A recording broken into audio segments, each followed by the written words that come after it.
तो चलिए अब आगे बढ़ते हैं कुछ और नए तरह के क्वेश्चंस की तरफ।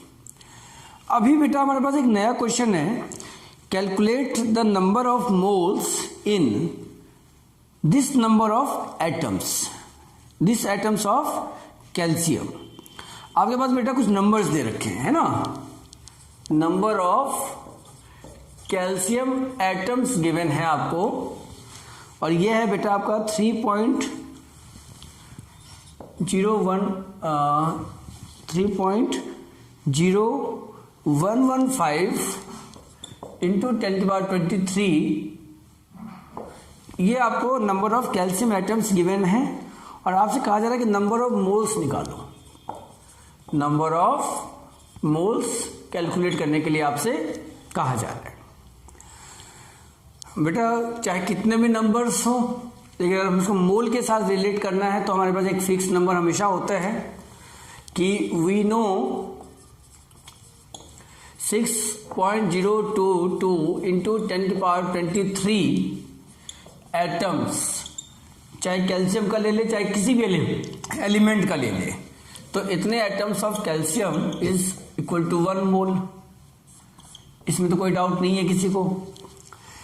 तो 1 atom of calcium will have 1/6 into 10⁻23 mole. Clear है यहां तक?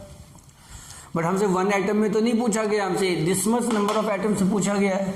तो 3.0115 इंटू 10⁻23 एटम्स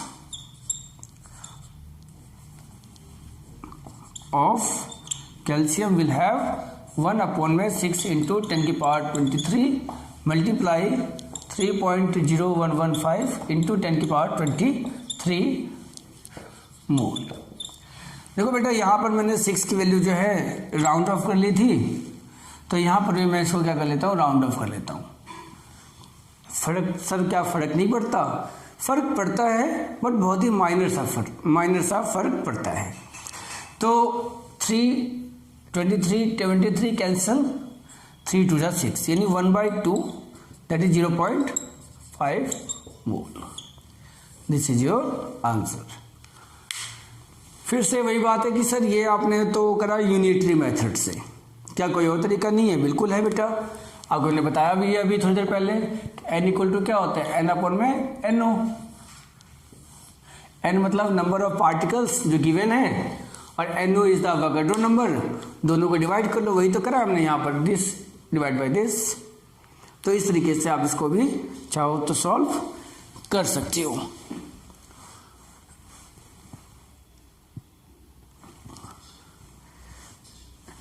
ठीक है बेटा, उम्मीद है समझ में आ रहा होगा आप लोगों को। बट अनफॉर्चुनेटली मैं आपकी फीलिंग्स को भी उम्मीद ही कर सकता हूँ, श्योर तो नहीं हो सकता, बट फिर भी मुझे लगता है कि अगर आप ध्यान दे रहे हैं तो ज़रूर समझ में आ जाएगा आपको। नहीं आती है तो उस केस में आप इन क्वेश्चंस को मार्क करके रखें। मैं क्वेश्चन को आपको वैसे तो रफली लिखता हूँ यहाँ पर, बट मैं पूरा का पूरा क्वेश्चन एक बार डिक्टेट भी कर देता हूँ, तो आप लोग थोड़ा सा अगर चाहे तो रफली लिख भी सकते हैं साइड बाय साइड। ये क्वेश्चन था हमारा, calculate the number of moles in 3.0115 into 10⁻23 atoms of calcium. ये हमारा क्वेश्चन था जिसका आंसर आया हमारा 0.5 मोल। क्लियर है बेटा? चलिए आगे बढ़ते हैं हम लोग कुछ और एडिशनल क्वेश्चंस की तरफ। ये बेटा जितने भी क्वेश्चन मैं आपको करवा रहा हूँ, ये सारे क्वेश्चंस किसी न किसी एग्जाम में आए हुए हैं। ठीक है, मेरे पास एक तरह का कह सकते हो आप क्वेश्चन बैंक टाइप का है, उसी में से मैं आपको करवा रहा हूँ ये। ठीक है, जहाँ पे क्वेश्चंस और उसके आंसर्स गिवन हैं। तो ये सारे के सारे क्वेश्चन जो है कहीं ना कहीं किसी न किसी एग्जाम में बेटा ऑलरेडी आ चुके हैं। चलिए आगे बढ़ते हैं, जिनमें से कुछ क्वेश्चंस इजी भी हैं। एक्चुअली सारे क्वेश्चंस इजी है बेटा, बट द थिंग इज कि whether is your concept are clear और नॉट। अगर आपके कंसेप्ट क्लियर हैं देन डेफिनेटली आप इसको इजीली कर लेंगे। अगर कंसेप्ट आपके क्लियर नहीं है तो आप उसको फिर से लेक्चर्स को देखिए, फिर से अपने नोट्स को देखिए, go through the modules and the books, और थोड़ा मेहनत करिए। डेफिनेटली जो है चीज़ें आपकी अपने आप क्लियर हो जाएगी। ओके बच्चों, चलिए अभी बेटा हमारे पास एक और आसान सा एक छोटा सा क्वेश्चन है, टिंगू सा क्वेश्चन है कि a piece of copper weighs 0.635 gram. ये कई बार आ चुका है क्वेश्चन। तो बेटा मास ऑफ कॉपर दे रखा है आपको 0.635 ग्राम। कॉपर का एक पीस है, एक टुकड़ा है और उसका कुछ मास दे रखा है 0.635 ग्राम। क्वेश्चन है बेटा how many atoms of copper does it contain. Number of copper atoms जो है बेटा हमें कैलकुलेट करना है कि इसके अंदर कितने एटम्स होंगे कॉपर के, ये हमारा क्वेश्चन है। बेटा हमें पता है वी नो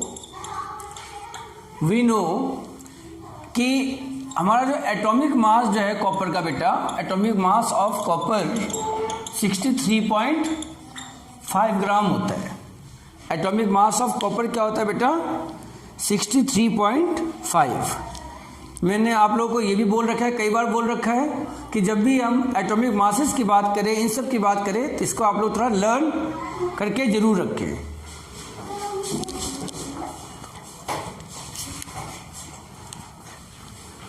ओके बेटा, तो ये जो है हमें थोड़ा सा मास को जरूर, एटॉमिक मासेस तो जरूर लर्न होनी चाहिए। तो यहाँ पर एटॉमिक मास ऑफ कॉपर क्या है 63.5 ग्राम। अब देखो now 63.5 gram of copper equal to 1 mole, clear, and 1 mole of copper atoms की बात करें तो 1 मोल ऑफ कॉपर एटम्स की बात करें, इसको मान लेते 1, तो क्या होगा 6 × 10⁻23 एटम्स, ये हो गया 2। अब अगर 1 और 2 को रिलेट कर दे बेटा, 1 और 2 को अगर रिलेट कर दे तो क्या मैं लिख सकता हूं कि 63.5 gram of copper equal to 6 × 10⁻23 atoms of copper. 63.5 gram of copper is equal to 6 × 10⁻23 atoms of copper. अब अगर ये लिख सकते हैं तो फिर हम ये भी लिख सकते हैं कि 1 gram of copper equal to 6 × 10⁻23 upon 63.5 atoms. हमें कितने ग्राम में पूछा गया बेटा क्वेश्चन 0.635 ग्राम में। 0.635 ग्राम ऑफ कॉपर में क्या हो जाएगा फिर 6 × 10⁻23 63.5 इंटू 0.635। तो बेटा इसको सॉल्व करोगे, नीचे 1000, ऊपर जो है आपका आ जाएगा क्या 10। अब 635 कैंसिल, 1 0 से 1 0 कैंसिल, डिनोमिनेटर में 2 0 बचे, ऊपर जाएगा तो ओवरऑल आंसर हो जाएगा 6 × 10⁻21 atoms of copper. So again ये थोड़ा सा आपको लग रहा होगा कि फिर से शायद सर ने थोड़ा लेंदी कर दिया है। बहुत बेटा एक्चुअली एक्सप्लेन कर रहा हूँ, समझा रहा हूँ, इसलिए थोड़ा टाइम लग रहा है, अदरवाइज ये इतना ज़्यादा लेंदी क्वेश्चन नहीं है। सिंपल सा देखो एटॉमिक मास कॉपर का ये मैंने इन्फॉर्मेशन के लिए आपको बताया, ये लिखने की जरूरत नहीं होती है। और हमें ये भी पता है 63.5 ग्राम ऑफ कॉपर में 1 मोल होता है, ये भी लिखने की जरूरत नहीं थी। 1 मोल ऑफ कॉपर एटम्स लिखने में 1 मोल ऑफ कॉपर में इतने एटम्स होते हैं। फिर इस दोनों को रिलेट कर दिया और फिर यूनिटी मेथड से सॉल्व कर दिया। अगर किसी बच्चे को यहाँ पर कोई प्रॉब्लम, अच्छा बेटा ये कैलकुलेशन पार्ट आप देख लीजिएगा, थोड़ा सा शायद बोर्ड में पूरा ना आ रहा हो, बट प्लीज़ इसको आप देख लेंगे एक बार। तो यहाँ पर बेटा एक चीज़ है, अगर आपको ये चीज़ समझ में नहीं आई तो बहुत सिंपल सा है भाई, आप मोल निकाल लो 0.635 ग्राम अपॉन में 63.5, यहाँ पर आप मोल निकाल लेंगे और मल्टीप्लाई कर देंगे इसको किससे, अवोगाड्रो नंबर से, तो भी आपका आंसर जो है यही आएगा 6 × 10⁻21 एटम्स ऑफ कॉपर। ठीक है बेटा, क्योंकि आपका ये 1/100 मोल आ जाएगा, कम समथिंग 0.01 मोल आ जाएगा, मल्टीप्लाई बाय अवोगाड्रो नंबर, तो 2 जीरो कम हो जाएंगे, ये आपका आंसर हो जाएगा। तो सर आपने ये मेथड क्यों नहीं बताया, आपने इतना लेंथी मेथड क्यों बताया पहले? तो बेटा जैसा कि मैंने पहले भी कहा था, हमें सारे मेथड्स को हमें करके देखना चाहिए। जहाँ पे जैसी सिचुएशन हो, ऑब्जेक्टिव क्वेश्चन होगा, कॉम्पिटिटिव होगा, वहाँ पे आप ये मेथड कर लीजिए। सब्जेक्टिव एग्जाम है, आपको फॉर्मूला याद नहीं आ रहा है, तो आप इस मेथड से कर लीजिए। यहाँ पे क्या है कि इस वाले मेथड में आपको फॉर्मूला याद रखना है, इस वाले मेथड में आपको कुछ भी याद नहीं रखना, आप सिंपली सॉल्व करते जाएंगे, आपका आंसर आता जाएगा। तो आई होप कि चीज़ें क्लियर हो गई होंगी अभी तक। चलिए आगे बढ़ते हैं बेटा, हमारे पास कुछ नए क्वेश्चंस को लेकर के। नेक्स्ट क्वेश्चन को जो है बेटा मैं डिक्टेट कराऊंगा आपको, मैं इसको रब कर दे रहा हूं, है ना, क्योंकि जब तक रब नहीं करूंगा तो फिर नेक्स्ट क्वेश्चन करूंगा कैसे। तो चलिए इसको रब करते हैं और उसके बाद हम लोग नेक्स्ट क्वेश्चन की तरफ बढ़ते हैं।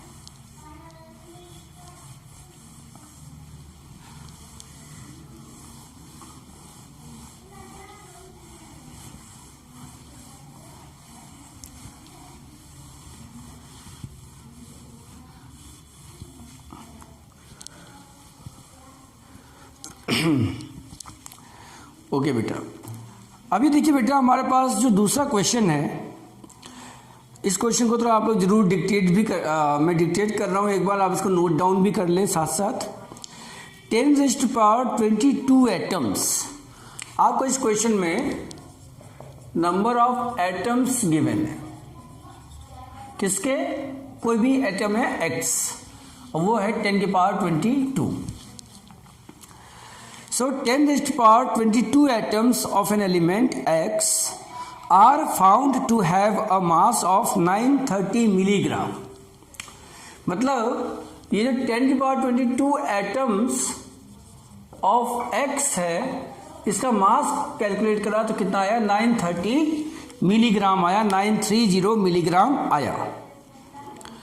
क्वेश्चन है बेटा कि calculate the molar mass of the element X। अब ये जो एलिमेंट X है, इसका मोलर मास हमें पता करके बताना है। ओके बेटा, calculate the mass, calculate the molar mass of the element X। तो अगेन बेटा इस क्वेश्चन को भी आप चाहे जिस तरीके से चाहे वैसे कर लो, है ना। हमें मोलर मास निकालना है, क्या आप ट्राई कर सकते हैं, सोच सकते हैं कैसे करेंगे? मैं आपको 30 सेकेंड्स दे रहा हूं बेटा, इस 30 सेकेंड में सोचिए या इवन कर लीजिए, फिर देखिएगा कि भाई मैंने जो करा है और आपने जो करा है क्या वो सेम है। अगर सेम होता है तो बहुत अच्छी बात है। I am giving you 30 seconds from now.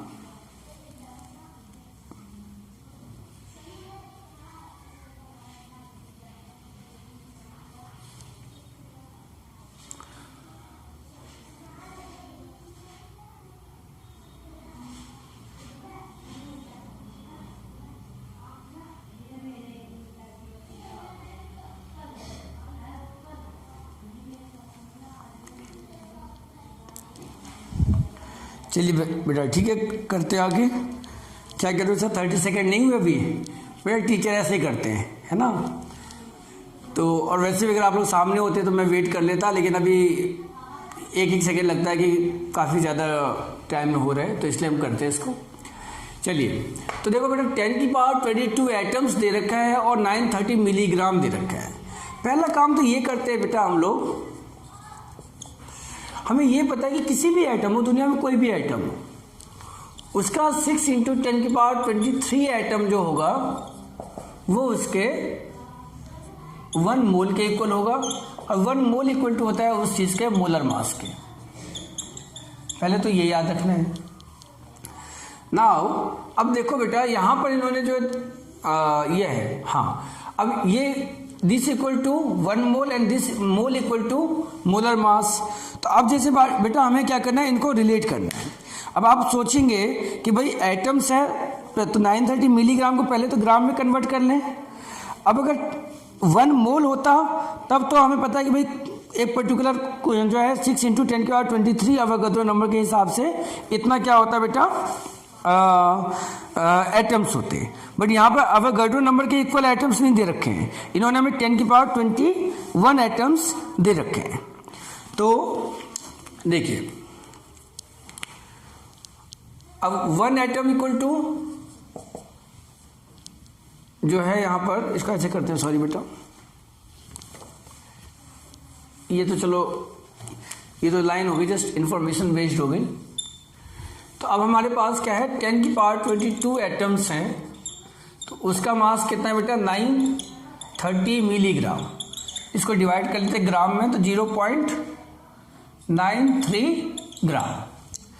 तो 1 एटम में का मास कितना होगा बेटा, 0.93 अपॉन में 10 की पावर 22। हमें 1 एटम का नहीं चाहिए, अगर हमें 1 मोल करना है तो हमें इतने एटम का चाहिए। तो 6 इंटू 10 की पावर 23 एटम के हिसाब से हो जाएगा 0.93 अपॉन 10 की पावर 22 इंटू में 6 इंटू 10 की पावर 23। जब आप बेटा इसको सॉल्व करेंगे, 6 इंटू 10 की पावर 23 एटम, जब आप इसको सॉल्व करेंगे तो देखिए यहाँ से 10 की पावर 22 को हम इसको ऐसे करके हम इसको इस तरीके से लिख सकते हैं। तो 22 को 22 से कैंसिल, अब 0.93 इंटू 6 इंटू 10, तो ये आ गया 0.93 इंटू 10 इंटू 6, तो ये हो जाएगा आपका हमारा 9.3 इंटू 6। ये आपका 6 3 18 का 8 कैरी 1, 6 9 54, 55.8। इसको आप 56 ग्राम पर मोल कह सकते हो।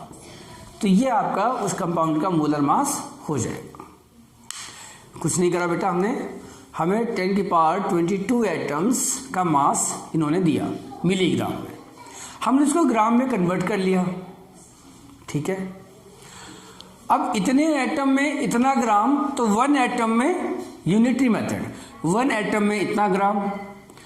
अब क्योंकि हमें मोलर मास निकालना है, तो मोलर मास हमेशा मोल के हिसाब से होता है, और मोल अगर नंबर्स के टर्म्स में बात करें तो इतने एटम का होता है।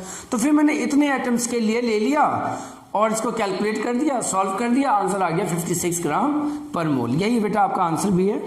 तो this is your molar mass of the element. So molar mass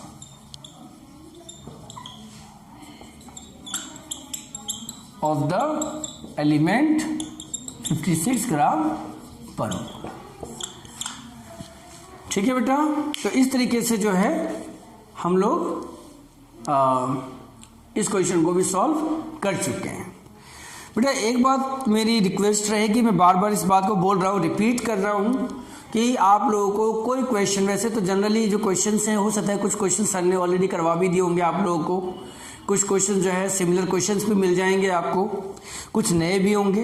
तो जहाँ कहीं भी अगर आपको लगता है कि कोई नई चीज़ है और आपको इतनी अच्छे से समझ में नहीं आई है, तो ये मेरी आपसे रिक्वेस्ट रहेगी कि बेटा आप लोग उसको ज़रूर डिस्कस करें, ज़रूर उसको हमारे साथ डिस्कस करें। जो भी आपके टीचर्स हैं, कुछ स्टूडेंट्स आप मतलब मेरे से भी कर सकते हैं, तो उसको हम लोग कर लेंगे। चलिए अब हम लोग आगे बढ़ते हैं। तो बेटा मैं समझ सकता हूँ कि सर कुछ ज़्यादा ही न्यूमेरिकल्स हो गए, लेकिन मैं बस, होता ना कई बार कि जब कोई चीज़ बहुत ज़्यादा अमाउंट में दे दी जाए तो उसके दोनों इम्पैक्ट हो सकते हैं। या तो चीज़ें जो है दिमाग के ऊपर से जाती है, कई बार ऐसा भी होता है कि जब कोई चीज़ बल्क में मिलने लग जाता है तो कुछ ना कुछ अमाउंट तो आपके दिमाग के अंदर भी जाएगा ही जाएगा। तो मैं सेकेंड ऑप्शन लेकर के चल रहा हूँ, we should be optimistic, we should be positive. मैं ये क्यों मान के चलूँ कि आपको समझ में नहीं आ रहा है, मैं ये मान के चल रहा हूँ कि आपको समझ में आ रहा है, अगर आप मेरी बात को ध्यान से सुन रहे हैं तो। और फिर भी नहीं समझ आ रही है तो उसके लिए मैं माफ़ी चाहूँगा, और आप इसको देखते रहें, डाउट्स लेते रहें, चीज़ें ज़रूर क्लियर हो जाएंगी। ओके बेटा, चलिए एक बेटा हमारे पास क्वेश्चन है, ये भी आपका ओलंपियाड में आया हुआ क्वेश्चन है। वैसे ही एक है तो बहुत ही इजी सा, it's not so difficult, but फिर भी कर लेते हैं। देखिए क्वेश्चन है बेटा, calculate the number of molecules. Again क्या निकालना है? नंबर ऑफ मॉलिक्यूल्स आपको बेटा कैलकुलेट करना है। Present in 1 litre of water. Volume कितना दे रखा है बेटा? वॉल्यूम ऑफ वाटर दे रखा है इन्होंने 1 लीटर, यानी कि 1000 ml। Clear? Present in 1 litre of water, assuming that density of the water is 1 ग्राम पर मिलीलीटर। ऐसा मान के चल रहे हैं हम लोग कि डेंसिटी जो है इस वाटर की वो है 1 ग्राम पर मिलीलीटर। ठीक है मेरे बच्चों, तो वाटर का वॉल्यूम गिवन है, डेंसिटी गिवन है, और हमें बताना है कि उस वाटर के अंदर में कितने मॉलिक्यूल्स होंगे। मतलब सिंपल भाषा में आप ये मान के चलिए, आपके पास अभी जो 1 लीटर वाटर बोतल है, तो उस 1 लीटर के वाटर बोतल में मैं कहूँ कि वाटर के कितने मॉलिक्यूल्स होंगे, ये आप मुझे बताइए। सोचिए, मतलब आपके पास 1 लीटर पानी है, आप जैसे इसको कैलकुलेशन कर करके आप बता सकते हो कि इसके अंदर कितने मॉलिक्यूल्स हैं। ये बहुत बड़ी बात हुई ना, क्योंकि देख करके काउंट तो कर नहीं सकते आप, लेकिन आपके पास फिर दूसरा टूल है जिससे आपको पता लगा सकते हो कि कितने मॉलिक्यूल्स हैं। देखो बेटा सॉरी, सॉल्यूशन कर रहा हूं। डेंसिटी का एक फॉर्मूला होता है, density equal to mass by volume. अब यहां पे डेंसिटी गिवन है आपको 1, मास मुझे नहीं पता, वॉल्यूम की जगह पे दे रखा है 1000 ml। सर आपने 1000 ml क्यों लिया, 1 लीटर क्यों नहीं ले लिया? क्योंकि बेटा इन्होंने डेंसिटी ग्राम पर ml में दे रखी है, इसीलिए मैंने वॉल्यूम को भी ml में कन्वर्ट कर लिया।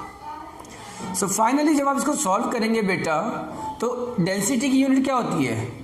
ग्राम पर ml। तो जब आप इसको सॉल्व करेंगे तो मास इक्वल टू हो जाएगा 1 ग्राम पर ml। यहाँ पे जाकर के क्या हो जाएगा बेटा, ये मल्टीप्लाई में 1000 ml, ml कैंसिल, तो मास आ जाएगा आपका 1000 ग्राम।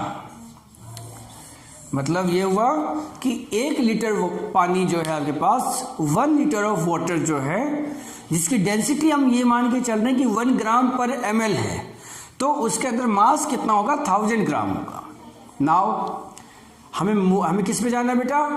मॉलिक्यूल्स पे जाना है।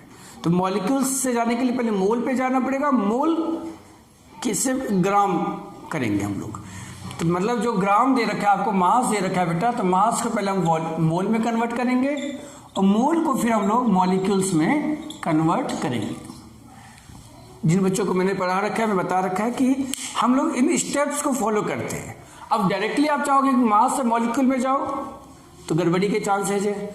थोड़ा लेंदी रास्ता जरूर हो, बट एक्यूरेट रास्ता हो, हमारा डिसीजन बिल्कुल सही हो। थोड़ा डिसीजन लेट कर ले हम लोग लेने में, but decision should be correct. तो मास गिवन है बेटा, मोल निकालने हैं, तो मोल का फॉर्मूला आपको पता ही है कि गिवन मास अपॉन में मोलर मास। गिवन मास यहां से आ जाएगा 1000 ग्राम, और वाटर का मोलर मास कितना होता है सबको पता है, 18 ग्राम पर मोल। जब आप इसको सॉल्व करेंगे बेटा, तो ये आ जाएगा आपका 55.5 मोल। ये आ गया मोल। नाउ नंबर ऑफ मॉलिक्यूल्स हमेशा होता है बेटा मोल मल्टीप्लाई में एवोगाड्रो नंबर। तो मोल कितना आया? 55.5 इंटू 6 इंटू 10⁻23। इसको सॉल्व कर लीजिएगा। 6 5 30 का 0 कैरी 3, 6 5 30, 33 का 3 कैरी 3, फिर अगेन 33। ये आ गया इंटू में 10⁻23 मॉलिक्यूल्स। आप 2 पॉइंट डेसिमल की साइंटिफिक नोटेशन तो इसी फॉर्म में लिखते हैं, तो इट विल बी 3.33 इंटू, जब आपने इस नंबर को पहले से स्मॉल कर दिया तो इसको बड़ा करना पड़ेगा, तभी तो कांस्टेंट रहेगा।